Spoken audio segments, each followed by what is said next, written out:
Damai Tuhan kita Yesus Kristus beserta kita.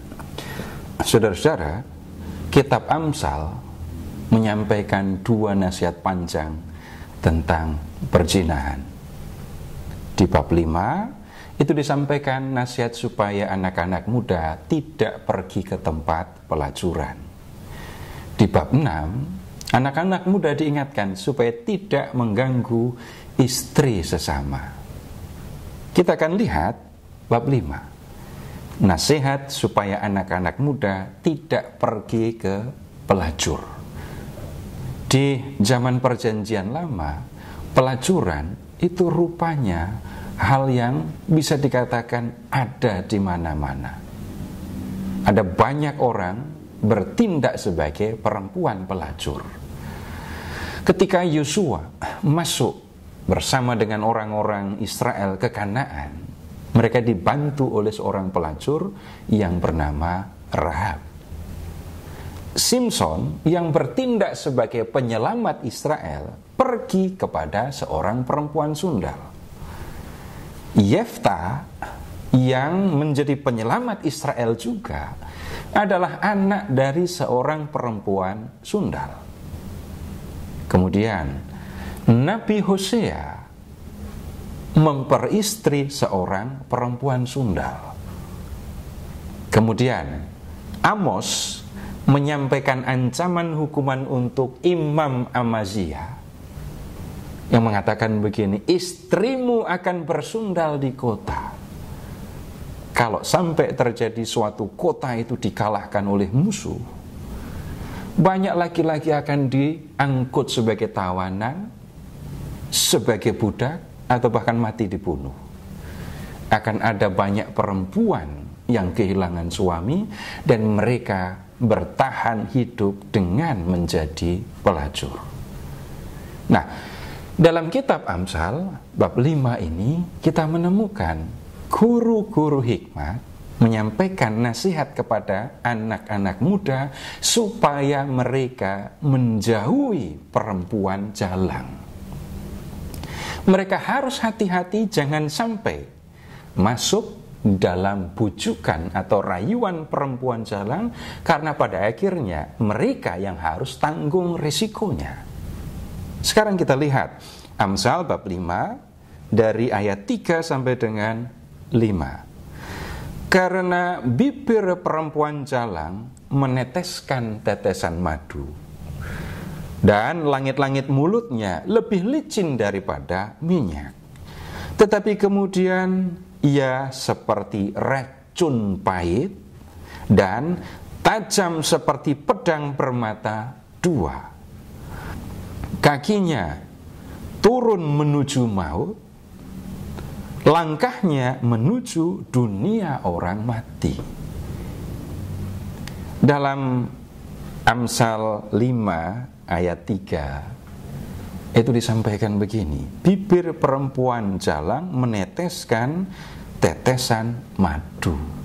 Kalau berbicara, menyampaikan rayuan, dia akan manis sekali, dan orang yang tidak berpengalaman menghadapinya bisa jadi akan luluh dan mengikuti rayuannya. Anak-anak muda diingatkan supaya waspada, hati-hati kalau bertemu dengan perempuan seperti ini. Mulanya dia akan tampak manis sekali, bicaranya manis, tapi yang kemudian akan terjadi, semuanya akan menjadi seperti racun pahit dan sekaligus mematikan. Nah, karena itu para guru hikmat menyampaikan peringatan begini, jauhkanlah jalanmu dari dia dan janganlah menghampiri pintu rumahnya. Itu disampaikan di ayat 8. Jangan sampai kamu mendekati perempuan seperti itu, jangan sampai kamu mendekati pintu rumahnya. Kalau sampai kamu jatuh ke tangan perempuan jalang, maka kamu harus menanggung risiko yang sangat serius. Di ayat 9 sampai dengan 10 dikatakan begini, supaya engkau tidak menyerahkan kehormatanmu kepada orang lain dan tahun-tahun umurmu kepada orang-orang kejam, supaya orang lain tidak mengenyangkan diri dengan kekayaanmu dan hasil susah payahmu masuk ke rumah orang yang tidak dikenal. Kalau sampai kamu, anak-anak muda, jatuh ke tangan seorang perempuan jalan, kalau sampai kamu masuk ke rumahnya, maka yang akan terjadi adalah kamu akan kehilangan kehormatan. Orang akan mengenal kamu sebagai anak muda yang suka, yang sering pergi ke perempuan sundal, dan kamu akan dipandang rendah di dalam masyarakat. Kemudian, kalau sampai kamu jatuh ke tangan pelacur, maka kamu harus memberikan uang kepada orang ini. Kamu bekerja keras, kamu mendapatkan uang. Kalau kamu jatuh ke tangan pelacur, maka uang hasil kerja kerasmu akan kamu berikan kepada dia, dan itu berarti hasil susah payahmu masuk ke rumah orang yang tidak kamu kenal. Kamu yang akan menanggung kerugian. Tetapi itu belum selesai. Di ayat 11 dikatakan, pada akhirnya engkau akan mengeluh ketika daging dan tubuhmu binasa. Apa maksud kalimat ini? Saudara-saudara, sudah di zaman lampau orang mengenal penyakit yang berkaitan dengan kelamin.